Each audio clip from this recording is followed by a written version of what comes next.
Hi friends, you are very most welcome on unique study with Ajay. दोस्तों, इस channel के ऊपर मैं नेट ज़रा फर्स्ट पेपर और ज्योग्राफी दोनों की बिल्कुल सिस्टमेटिक ढंग से क्लासेस स्टार्ट कर रखा हूँ, तो आप मेरी सभी क्लासेस ज्वाइन कर सकते हो। देखो, मैं इस चैनल के ऊपर ज्योग्राफी के regular model paper set complete करवाता हूँ, जिनको हम एक तरीके से प्रैक्टिस क्वेश्चन बोल सकते हैं।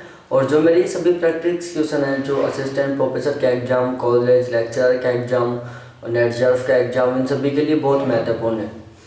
तो यहाँ पर जो आज का हमारा जो चैप्टर है वो है चैप्टर 31।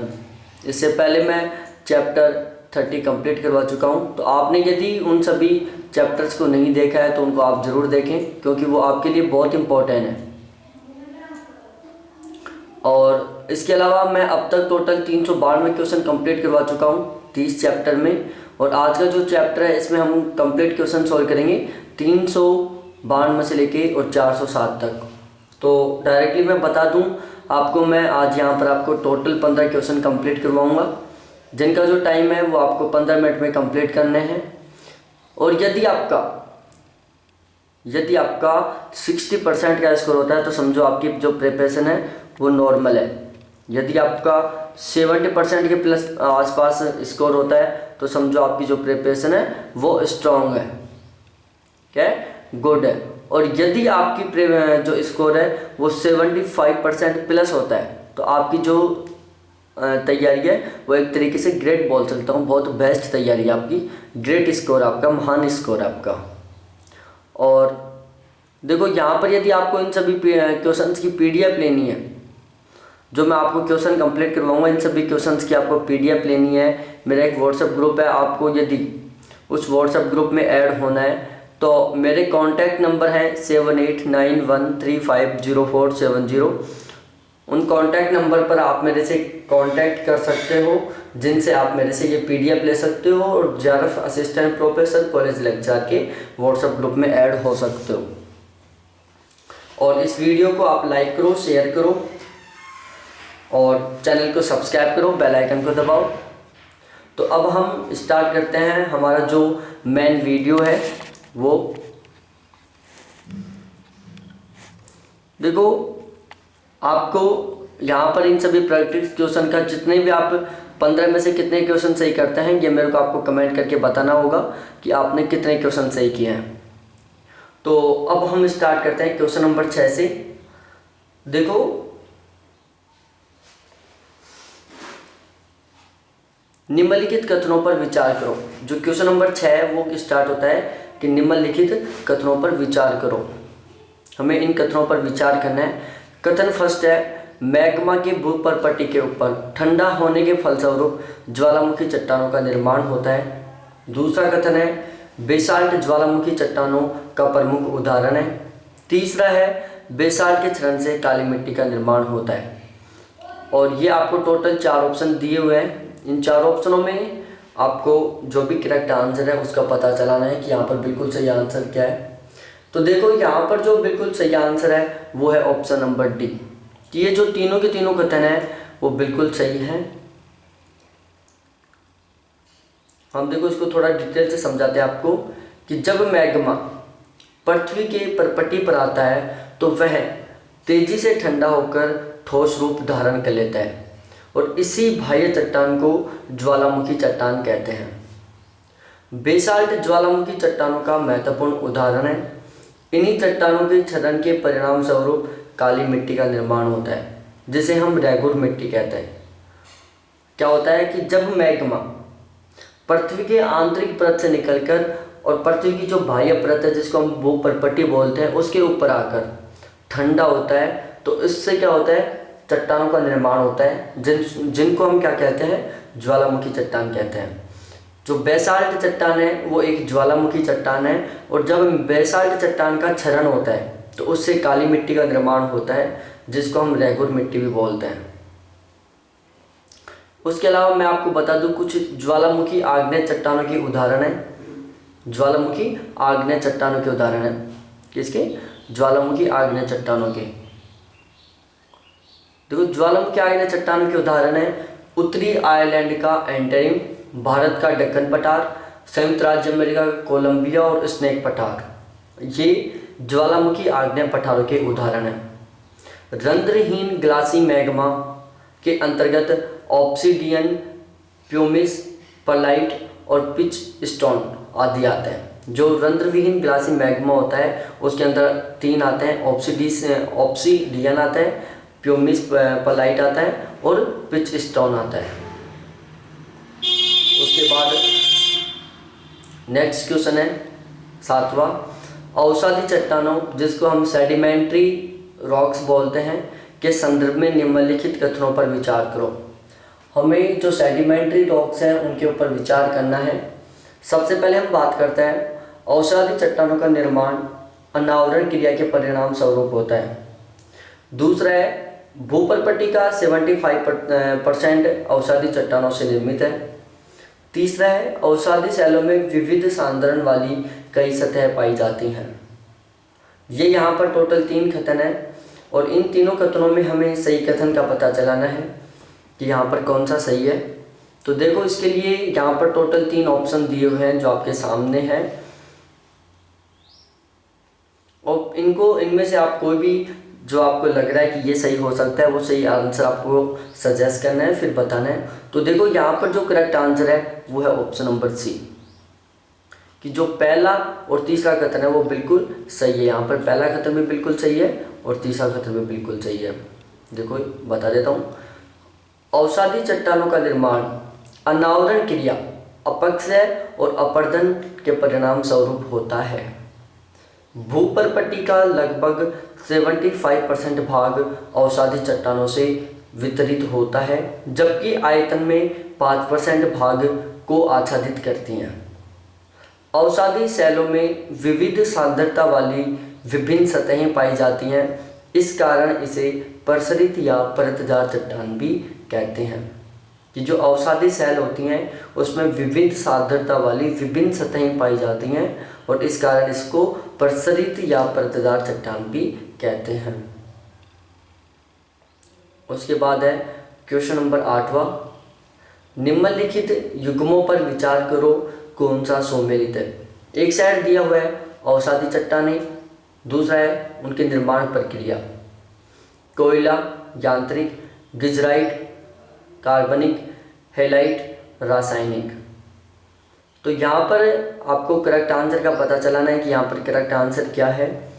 तो देखो जो ये क्वेश्चन है यहाँ पर जो करेक्ट आंसर है वो है ऑप्शन नंबर सी, कि जो दूसरा और तीसरा कथन है वो बिल्कुल सही है।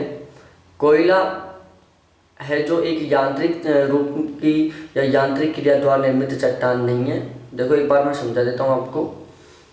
यांत्रिक रूप से बने, यहाँ पर कुछ चट्टानें हैं, ये कुछ पदार्थ हैं जो रासायनिक प्रक्रिया द्वारा बने हुए हैं, जैसे बालूकास में जिसको हम सैंडस्टोन बोलते हैं, चूना पत्थर है जिसको हम लाइमस्टोन बोलते हैं,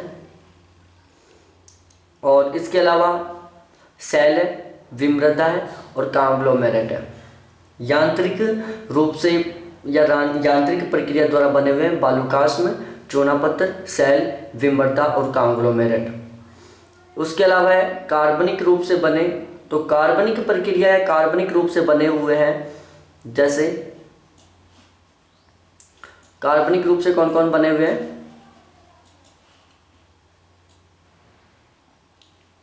कार्बनिक रूप से बने हुए हैं गिजराइट, कोयला, चूना पत्थर और खड़िया। गिजराइट, चूना पत्थर, कोयला और खड़िया ये हैं जो कार्बनिक रूप से बने हुए हैं। उसके बाद है रासायनिक रूप से बने हुए, तीसरा कौन सा है, रासायनिक रूप से बने हुए। तो यहाँ पर कुछ हैं जिनका निर्माण रासायनिक रूप से हुआ है, जैसे श्रृंग है, चूना पत्थर है, हेलाइट है, पोटास है। श्रृंग, चूना पत्थर, हेलाइट और पोटास, इनका निर्माण रासायनिक रूप से होता है। अब हम नेक्स्ट क्वेश्चन पर बात करते हैं, क्वेश्चन नंबर 9। क्वेश्चन नंबर 9 है कि अवसादी शैल के संदर्भ में निम्नलिखित कथनों पर विचार करो। पहला कथन है कि भारत में विंध्य उच्च भूमि बालूकाश में चूना पत्थर और सैल जैसे अवसादी चट्टानों से बनी हुई है। दूसरा है अवसादी शैल जीवाश्म युक्त होती है और तीसरा है अवसादी सेल सामान्यतः रंध्रयुक्त होते हैं। और यहाँ पर ये टोटल 4 ऑप्शन है जिनके बेस पर हमें करेक्ट आंसर का पता चलाना है कि यहाँ पर कौन सा सही है। तो देखो यहाँ से आप अपना आंसर सजेस्ट करें और मेरे को ज़रूर बताएं कमेंट करके कि आपका यहाँ पर करेक्ट आंसर क्या है। अवसादी सेलों से रिलेटेड क्वेश्चन है ये। तो देखो यहाँ पर जो करेक्ट आंसर है वो है ऑप्शन नंबर डी, कि अवसादी सेलों के रिगार्डिंग ये जो तीनों बातें हैं, ये तीनों बातें बिल्कुल करेक्ट है, 100% बिल्कुल सही है। ये तीनों की तीनों बातें अवसादी चट्टानों से रिलेटेड है जो। अब देखो हम बात करते हैं मध्य भारत में स्थित विंध्यन उच्चभूमि चूनापत्थर, बालुकाष्म और सैल जैसे अवसादी चट्टानों से मिलकर बनी हुई है। अवसादी चट्टानों में जंतुओं और प्राणियों की जीवाश्म मौजूद रहते हैं। अवसादी चट्टानें सामान्यतः रंध्रयुक्त होते हैं जिससे होकर जल का रिसाव होता है। तो ये 3 बातें थी बहुत इम्पोर्टेंट।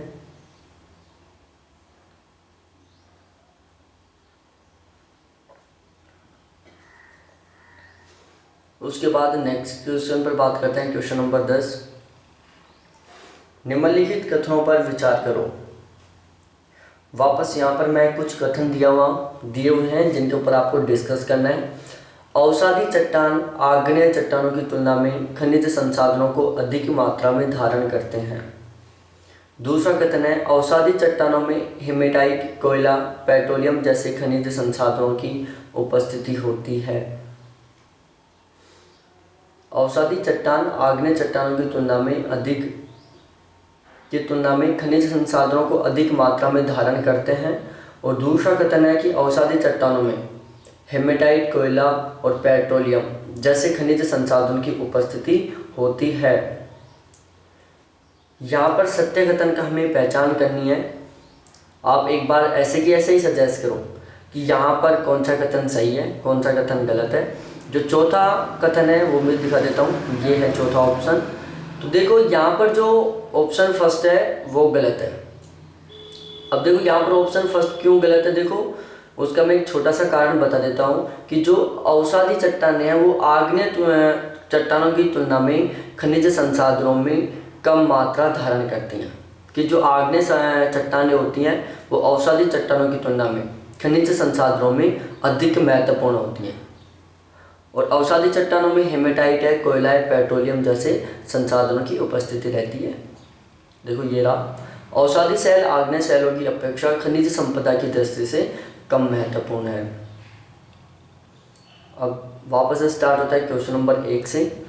देखो मैंने स्टार्टिंग में बता दिया था आपको कि मैं 10-10 क्वेश्चन पेपर्स का सेट तैयार किया था, लेकिन ज़्यादा क्वेश्चन कंप्लीट करवाने के लिए मैंने जो सेट में जो क्वेश्चंस की संख्या थी वो बढ़ा दी है और हर सेट में मैंने 25 क्वेश्चन ऐड कर दिया है। लेकिन आज के सेट में मैं 15 क्वेश्चन ही ऐड कर पाया हूँ, तो इसके लिए आई एम सॉरी। लेकिन जो नेक्स्ट सेट रहेगा उसमें पहले की सेटों की तरह 15 क्वेश्चन इंक्लूड रहेंगे।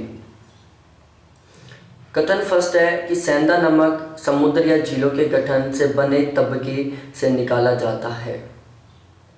दूसरा कथन है जिप्सम या कैल्शियम सल्फेट नमकीन झील के वाष्पोत्सर्जन से प्राप्त किया जाता है। और यहाँ हमें पता चलाना है कि कौन सा कथन सही है। ये टोटल 4 कथन आपके सामने, यहाँ पर इनमें से आपको पता चलाना है कौन सा सही है। तो देखो ये दोनों के दोनों बिल्कुल कथन सही हैं कि जो सेंधा नमक होता है, जो सेंधा नमक है वो समुद्र या झीलों के गठन से बने तबके से प्राप्त किया जाता है। जिप्सम या कैल्शियम सल्फेट नमकीन या खारी झीलों में वाष्पोत्सर्जन से प्राप्त किए जाते हैं। दूसरा क्वेश्चन है निम्नलिखित कथनों पर विचार करो। कथन फर्स्ट, केवल अवसादी सेल ही रूपांतरित सेल में परिवर्तित होते हैं। दूसरा है अपपत्रण या पत्रण अवसादी सेलों की प्रमुख विशेषता है। तीसरा कथन है कायांतरित सेल का निर्माण दाब, आयतन और तापमान में परिवर्तन के परिणाम स्वरूप होता है। बिल्कुल आसान सा क्वेश्चन है, एक बार मेरे को इसका ज़रूर आप आंसर कमेंट करके बताना। और ध्यान रखना, यदि चैनल के ऊपर नए हो तो इसको सब्सक्राइब करना, अपने सभी फ्रेंड्स के साथ शेयर करना। तो देखो ये इसके टोटल 4 ऑप्शन है और इनमें से आपको सही आंसर का पता चलाना है कि कौन सा आंसर सही है। तो देखो जो क्वेश्चन नंबर 2 है, यहाँ पर जो करेक्ट आंसर है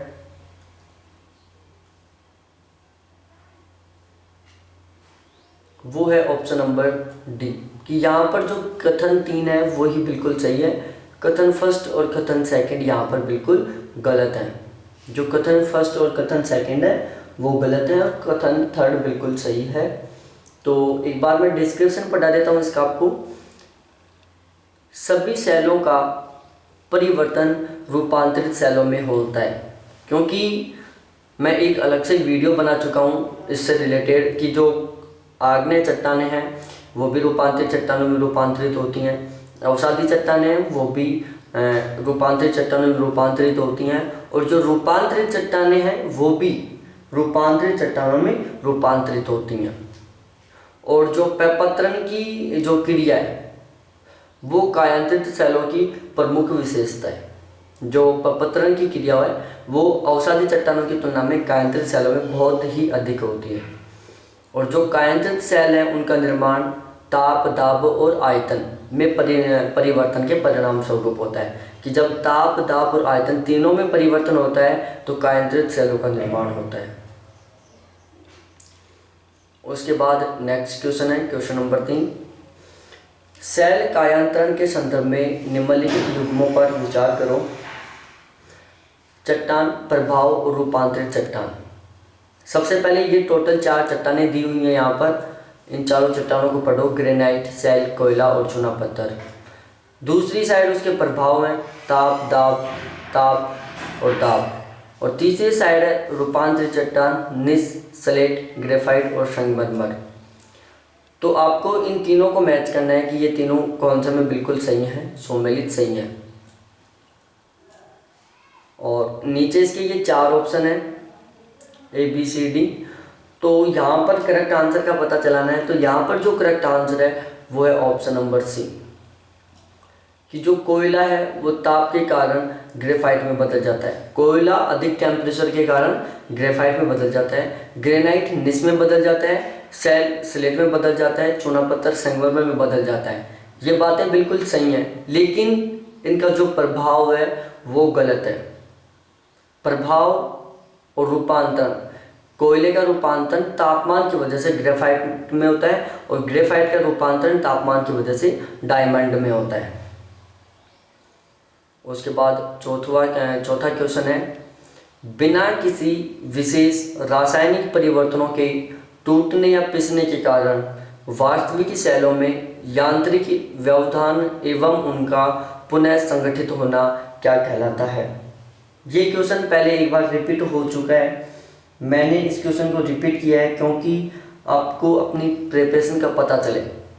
ये क्वेश्चन रिपीट हुआ है, पिछले 2-3 वीडियो में रिपीट किया हूँ मैंने इस क्वेश्चन को। तो आपको इसका आंसर यहीं से सजेस्ट करना है, बिना ऑप्शन देखे हुए आपको इसका आंसर पता चलाना है। देखो आपकी प्रिपरेशन ज़्यादा स्ट्रॉन्ग तब मानी जाएगी जब आप क्वेश्चन को पढ़ते ही तुरंत आंसर बता दो बिना ऑप्शन देखे हुए, तब आपकी प्रिपरेशन एक सही ढंग से है।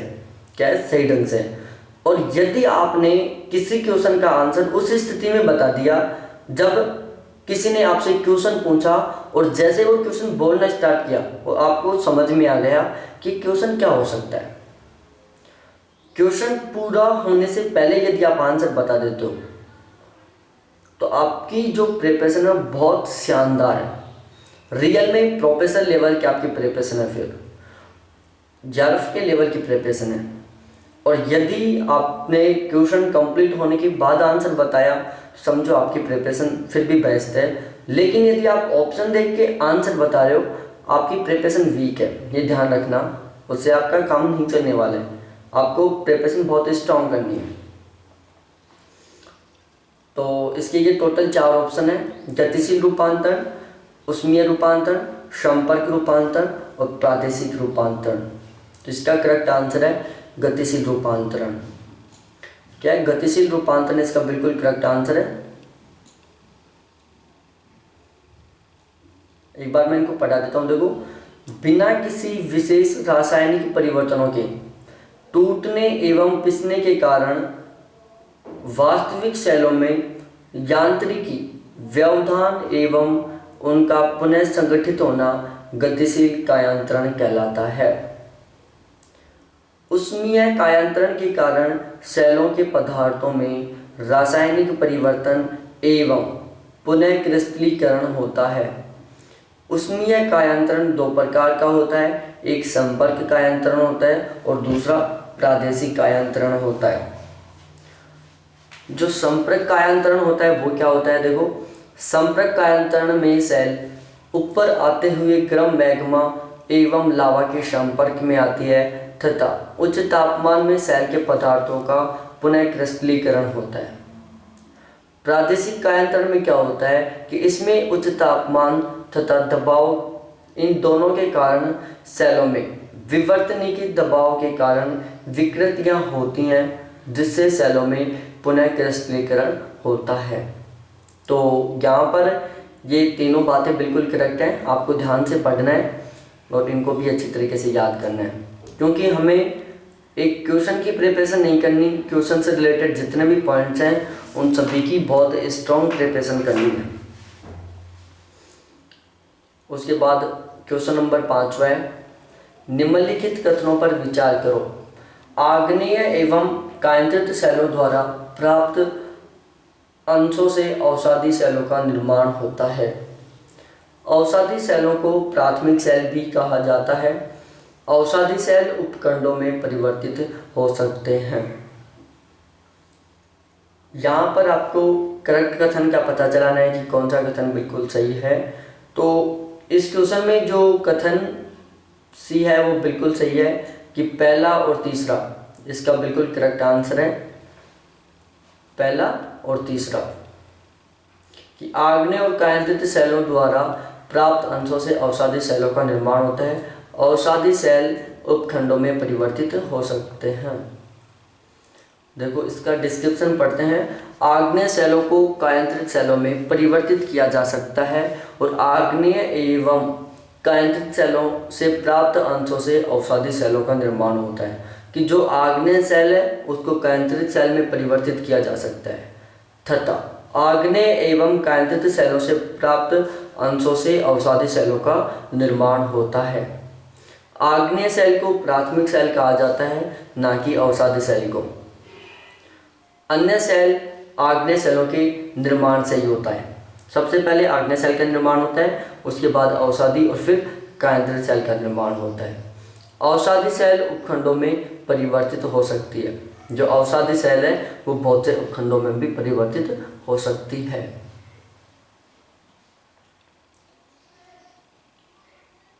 उसके बाद है क्वेश्चन नंबर 6 कि निम्नलिखित में से कौन सा ग्रेनाइट के दो मुख्य अवयव हैं? पहला है लोहा एवं एस्क, दूसरा है सिलिका एवं एल्यूमिनियम, तीसरा है लोहा एवं चांदी और चौथा है आयरन ऑक्साइड एवं पोटेशियम। यहाँ पर करेक्ट आंसर का सजेस्ट करना है क्या आएगा। और इसके अलावा मैं इस क्वेश्चन को थोड़ा सा बदल के और बताऊँगा, आपको याद करने का तरीका भी बताता हूँ। देखो, यहाँ पर जो करेक्ट आंसर है वो है ऑप्शन नंबर बी। देखो, होता क्या है, बेसाल्ट और ग्रेनाइट दो चट्टानें होती हैं।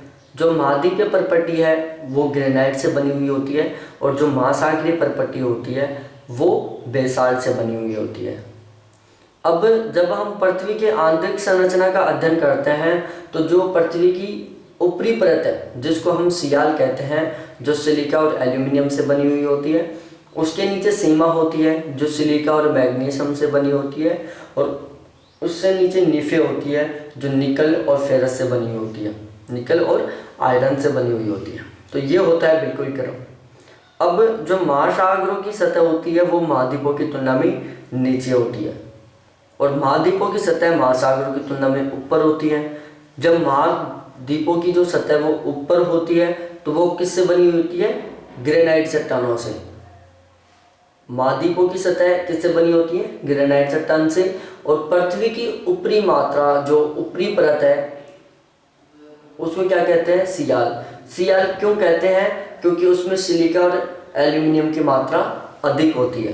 तो इससे डायरेक्टली पता चल गया कि जो महाद्वीपीय है परपट्टी है वो ग्रेनाइट से बनी हुई है, और ग्रेनाइट में सबसे ज़्यादा अवयव होते हैं सिलिका और एल्यूमिनियम, जिसको हम सियाल भी बोल सकते हैं। उसके आगे है क्वेश्चन नंबर 7, निम्नलिखित में से कौन चूना प्रधान सेल नहीं है? ध्यान से पढ़ना है, चूना प्रधान सेल नहीं है। तो बहुत सिंपल क्वेश्चन है, इससे सिंपल क्वेश्चन कोई हो ही नहीं सकता, बिल्कुल कंफर्म कह सकता हूँ, इतना आसान सा क्वेश्चन है। तो ये जो क्वेश्चन है इसका करेक्ट आंसर है वो है कोयला। अब कोयला क्यों है? कारण आता है क्योंकि जो कोयला है वो कार्बन का अपर रूप है। कोयला कार्बन का अपर रूप है, ये ध्यान रखना है आपको। कोयला कार्बन का अपर रूप है। देखो, कोयला कार्बन प्रधान सेल का उदाहरण है। एक तरीके से कार्बन का अपर रूप बोल सकते हैं कोयले को। जबकि जो चूना प्रधान सेल है उसमें आता है चूनेदार सेल, प्रधान चूनेदार सेल, चूना प्रधान चट्टान, चूना पत्थर, डोलोमाइट, खड़िया पत्थर। खड़िया, डोलोमाइट और चूना पत्थर, ये तीनों की तीनों है जो चूना प्रधान चट्टानों के उदाहरण हैं। चूना पत्थर, डोलोमाइट और खड़िया। नेक्स्ट क्वेश्चन है, अपरदन के कारण जब मेसा चारों ओर से नष्ट हो जाता है तो उसका आकार छोटा हो जाता है, और इस छोटे आकार वाले मेसा को क्या कहा जाता है? सही आंसर का पता चलाओ, फिर मैं बताता हूँ। तो इसको कहा जाता है बूटी। कि मेसा और बूटी शुष्क अर्धशुष्क क्षेत्रों में पाए जाने वाली आकृतियाँ हैं। मेसा और बूटी शुष्क अर्धशुष्क क्षेत्रों में पाए जाने वाली आकृतियाँ हैं। मेसा के छोटे रूप को बूटे कहा जाता है। क्या कहा जाता है? बूटे कहा जाता है। देखो, यहाँ पर 4 शब्दों का प्रयोग किया गया था। पहला है ब्रेसिया। पहला है ब्रेसिया। ब्रेसिया क्या होता है कि ज्वालामुखी उद्गार के समय निकलने वाले छोटे छोटे मिश्रित कणों के भाग को ब्रेसिया या अग्लोमरेट कहा जाता है। उसके बाद नेक्स्ट सूकर कटक। अपरदन के पश्चात बनी अवरोधी शैलों वाली लंबी पतली तथा खड़े ढाल वाली श्रेणियों को शूकर कटक कहा जाता है। अपरदन के पश्चात बनी अवरोधी शैलों वाली लंबी पतली तथा खड़ी ढाल वाली श्रेणियों को शूकर कटक कहा जाता है। उसके बाद है क्वेश्चन नंबर 9, निम्नलिखित कथनों पर विचार करो। कथन फर्स्ट है कि महीन कणों तथा बड़े कणों के मिश्रण से बनी आग्नेय सेल को पगमेटेटिक आग्नेय सेल कहते हैं। दूसरा कथन है, बड़े कणों वाली आभ्यंतरिक आग्नेय सेल को पोरफाइरिटिक आग्नेय सेल कहते हैं। कि जो महीन, अब हमें यहाँ पर पता चलाना है कि कौन सा कथन सही है। तो जो क्वेश्चन नंबर 9 है, इनमें जो कथन, ये 4 ऑप्शन है, इन 4 ऑप्शनों में आपको पता चलाना है कि यहाँ पर करेक्ट आंसर क्या होगा। तो देखो, यहाँ पर करेक्ट आंसर है ऑप्शन नंबर डी, कि ना तो पहला कथन सही है और ना ही दूसरा कथन सही है। यहाँ पर दोनों कथन आपस में उल्टे दे रखा है, वो आपको कंफ्यूज करने के लिए। बिल्कुल इस तरीके से होगा इसका सही, कि महीन कणों तथा बड़े कणों के मिलन से बनी आग्नेय सेल को पोरफाइरिटिक आग्नेय सेल कहते हैं, जबकि बड़े कणों वाले आभ्यंतरिक आग्नेय सेल को पगमेटेटिक आग्नेय सेल कहते हैं। बारीक और बड़े कणों से मिलकर बनी आग्नेय सेल को पोरफाइरिटिक आग्नेय सेल कहते हैं। बड़े कणों वाली आभ्यंतरिक आग्नेय सेल को पैगमेटेटिक आग्नेय सेल कहते हैं। उसके बाद है क्वेश्चन नंबर 10, खनिजों के क्रिस्टल का सापेक्ष रूप से समतल बनाने के लिए निश्चित दिशा में टूटने की प्रवृत्ति कहलाता है। देखो, ये क्वेश्चन मैंने फिर से एक बार रिपीट कर दिया है। आपकी प्रिपरेशन कैसी है इससे पता चलेगा। आप इसका आंसर बिना ऑप्शन देखे हुए बताना था वैसे तो, लेकिन अब आपको इसका आंसर सजेस्ट करना है। क्या है इसका आंसर?